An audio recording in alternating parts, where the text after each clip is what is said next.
നമസ്കാരം. ശിവപ്രിയ ജ്യോതിഷ പ്രോഗ്രാമിലേക്ക് എല്ലാവർക്കും സ്വാഗതം. ഞാനിന്ന് പറയുന്ന ജ്യോതിഷ സംബന്ധമായ വിഷയം 1201 ആണ്ട് മലയാള പുതുവർഷ ഫലമാണ് ഞാനിവിടെ പറയുന്നത്. ഈ നക്ഷത്രക്കാർക്ക്, ഉത്രട്ടാതി നക്ഷത്രക്കാർക്ക് വേഴം 4 ആണ് വരുന്നത്. ശനി ജന്മത്തിലും വരുന്നുണ്ട്. അതുകൂടാതെ രാഹു 12, കേതു 6 വരുന്നത്. അപ്പോൾ ഉത്രട്ടാതി നക്ഷത്രക്കാരെ സംബന്ധിച്ച് വേഴം 4 വരുന്നത് ഗുണമാണ്. 4 എന്താണ്? അത് കുടുംബസ്ഥാനമാണ്. അതുകൂടാതെ മാതൃസ്ഥാനം കൂടിയാണ്. മാതൃപരമായ ഗുണങ്ങളുണ്ടാവും. കൂടാതെ കുടുംബസുഖമുണ്ടാവും. കുടുംബസുഖം കിട്ടും. കുടുംബത്തിൽ സമാധാന അന്തരീക്ഷം ഉണ്ടാവും. അതുമാത്രമല്ല, മാതൃസ്ഥാനത്തും കൂടിയാണ് വേഴം നിൽക്കുന്നത്. അപ്പോൾ സർവേശ്വര ഗ്രഹമാണ് വേഴം. അപ്പോൾ വേഴം 4 നിന്നാൽ കുടുംബത്തിൽ ദൈവാധീനം ഉണ്ടാവും. അമ്മയോട് മാതൃപരമായിട്ടുള്ള കാര്യങ്ങളിൽ അടുപ്പം കൂടാനും മാതൃസ്നേഹം കിട്ടാനും മാതൃജനങ്ങളിൽ നിന്ന് സ്നേഹ ബഹുമാനങ്ങൾ കിട്ടാനും എല്ലാം ഈ വേഴം 4 നിൽക്കുന്നത് വളരെയധികം നല്ലതാണ്. അതുകൂടാതെ ശനി ജന്മത്തിലാണ് വരുന്നത്. ഇവരെ സംബന്ധിച്ച് 7:30 ശനി സമയമാണ്. ഉത്രട്ടാതി നക്ഷത്രക്കാരെ സംബന്ധിച്ച് 7:30 ശനി സമയമാണ്. അതുകൂടാതെ ജന്മശനിയും കൂടിയാണ് ഇവർക്ക്. മീനൻ രാശിയിലാണല്ലോ ശനി ഇപ്പോൾ നിൽക്കുന്നത്. അപ്പോൾ ഉത്രട്ടാതി നക്ഷത്രക്കാർക്ക് ജന്മശനി കൂടിയാണ്. അപ്പോൾ 7:30 ശനിയിൽ ഇവർക്ക് ദോഷാനുഭവങ്ങൾ കൂടുതലുണ്ടാകാം, അപകടങ്ങൾ ഉണ്ടാകാം, തൊഴിൽ തടസ്സങ്ങൾ ഉണ്ടാകാം, ജോലി തന്നെ നഷ്ടപ്പെട്ടു പോയെന്ന് വരാം, താമസിക്കുന്ന സ്ഥലത്ത് നിന്ന് മാറി താമസിക്കാൻ ഇടവരും, പിന്നെ ധനനഷ്ടങ്ങൾ ഉണ്ടാവും. എത്ര കയ്യിൽ സൂക്ഷിച്ച് വെച്ച ധനമാണെങ്കിലും അത് നഷ്ടപ്പെട്ടു പോയെന്ന് വരാം. എത്ര സൂക്ഷിച്ച് ധനപരമായ കാര്യങ്ങൾ കൈകാര്യം ചെയ്താലും അവിടെ ധനനേട്ടങ്ങൾക്ക് പകരം ധനനഷ്ടങ്ങളാണ് പലപ്പോഴും സംഭവിക്കുന്നത്. അപ്പോൾ 7:30 ശനിയെ സംബന്ധിച്ച് ഈ ഉത്രട്ടാതി നക്ഷത്രക്കാർക്ക് 7:30 ശനി ദോഷാനുഭവങ്ങളാണ് കൂടുതൽ തരുന്നത്.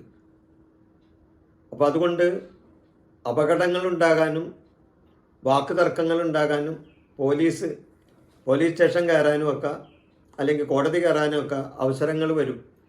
അപ്പോൾ അതുകൊണ്ട് കാര്യങ്ങൾ, പ്രവർത്തികൾ, വാക്കുകൾ ഇതെല്ലാം സൂക്ഷിച്ച് കൈകാര്യം ചെയ്യേണ്ട അവസ്ഥയാണ് ഉരുട്ടാതി നക്ഷത്രക്കാരെ സംബന്ധിച്ച് ഈ മലയാള പുതുവർഷത്തിൽ ചെയ്യേണ്ടത്. ഇനി കേതു, ഇവർക്ക് കേതു 6 നിൽക്കുന്നത്. കേതു 6 നിന്നാൽ ഇവർക്ക് ഗുണമാണ്. കാരണം 3, 6, 11 പാപഗ്രഹങ്ങളിൽ നിന്നാൽ ഗുണമാണ്. 6 രോഗത്തിൻ്റെ ഭാഗമാണ്, ശത്രുവിൻ്റെ ഭാഗമാണ്. അപ്പോൾ ശത്രുക്കളെ ജയിക്കാനും രോഗശാന്തി നേടാനും ശത്രുപീഠകളിൽ നിന്ന് രക്ഷ നേടാനും ശത്രു വഴി നേട്ടങ്ങൾ ഉണ്ടാക്കാനും ഒക്കെ കേതു 6 നിൽക്കുന്നത് ഉത്രട്ടാതി നക്ഷത്രക്കാരെ സംബന്ധിച്ച് നല്ലത് തന്നെയാണ്. എന്നാൽ ഇവർക്ക് രാഹു 12 വരുന്നത്. രാഹു 12 വരുന്നത് ദോഷമാണ്, പാപസ്ഥാനമാണ്. ദുർച്ചെലവുണ്ടാക്കും, പാപസംബന്ധമായ കാര്യങ്ങൾ ചെയ്യും, സന്മാർഗമല്ലാത്ത കാര്യങ്ങൾ ചെയ്യും. ചെലവ്, വളരെയധികം ചെലവ്, വരവിൽ കൂടുതൽ ചെലവുണ്ടാകും. അപ്പം മൊത്തം നോക്കുകയാണെങ്കിൽ ഉത്രട്ടാതി നക്ഷത്രക്കാരെ സംബന്ധിച്ച് ഗുണവും ദോഷവും കാണുന്നുണ്ട്. അപ്പോൾ ഗുണദോഷ സമ്മിശ്രമായിട്ടാണ് ഇവിടെ മൊത്തം കാര്യങ്ങൾ കാണുന്നത്. ഇവരെ സംബന്ധിച്ച് ഗുണദോഷ സമ്മിശ്രമായ കാര്യങ്ങൾ നടക്കുമ്പോൾ ദോഷാനുഭവങ്ങളിൽ നിന്നും മുക്തി നേടാനായിട്ട് ഇവർ ചെയ്യേണ്ടത് ശാസ്താപ്രീതി നേടണം. അതായത് ശനീശ്വരന് ശനിയാഴ്ച ദിവസങ്ങളിൽ എള്ളുതിരി കത്തിച്ച് പ്രാർത്ഥിക്കുന്നത് വളരെയധികം ഉത്തമമാണ്. അതേപോലെ തന്നെ ശനീശ്വരന് എള്ളു നിവേദ്യം, ശനീശ്വര പൂജ, നീരാഞ്ജനം, എള്ള് പായസം ഇതെല്ലാം ചെയ്യുക. അതുകൂടാതെ 7:30 ശനി ദോഷം മാറുന്നതിന് വേണ്ടി ശനീശ്വരന് ഏറ്റവും പ്രീതികരമായി ചെയ്യാവുന്ന, വഴിപാടിനേക്കാൾ ഉപരി ചെയ്യാവുന്ന ഒരു കാര്യമുണ്ട്, ദാനധർമ്മങ്ങളാണ്. അപ്പോൾ ദാനധർമ്മങ്ങൾ ചെയ്താൽ ആ ദാനധർമ്മങ്ങൾ ചെയ്യണം. അത് വൃദ്ധന്മാർക്കോ വൃദ്ധകൾക്കോ മുടന്തന്മാർക്കോ അല്ലെങ്കിൽ അംഗവൈകല്യമുള്ളവർക്കോ ഒക്കെ ചെയ്താലാണ് ശനീശ്വര പ്രീതി കൂടുതലായി കിട്ടുകയുള്ളൂ. അപ്പം ഇങ്ങനെയുള്ളവർക്ക് ദാനധർമ്മങ്ങൾ ചെയ്താൽ ശനി ദോഷത്തിൽ നിന്നും ഒരു പരിധിവരെ മുക്തി നേടാൻ സാധിക്കും. അതുകൂടാതെ നാഗദൈവങ്ങൾക്ക് വഴിപാട് നടത്തി പ്രാർത്ഥിക്കുന്നത് നല്ലതാണ്. നാഗരാജാവിനും നാഗേഷ്യമ്മയ്ക്കൊക്കെ വഴിപാട് നടത്തി പ്രാർത്ഥിക്കുന്നതും ഉത്രട്ടാതി നക്ഷത്രക്കാരുടെ ദോഷാനുഭവങ്ങൾ മാറുന്നതിന് വളരെയധികം ഗുണം ചെയ്യുന്നതാണ്.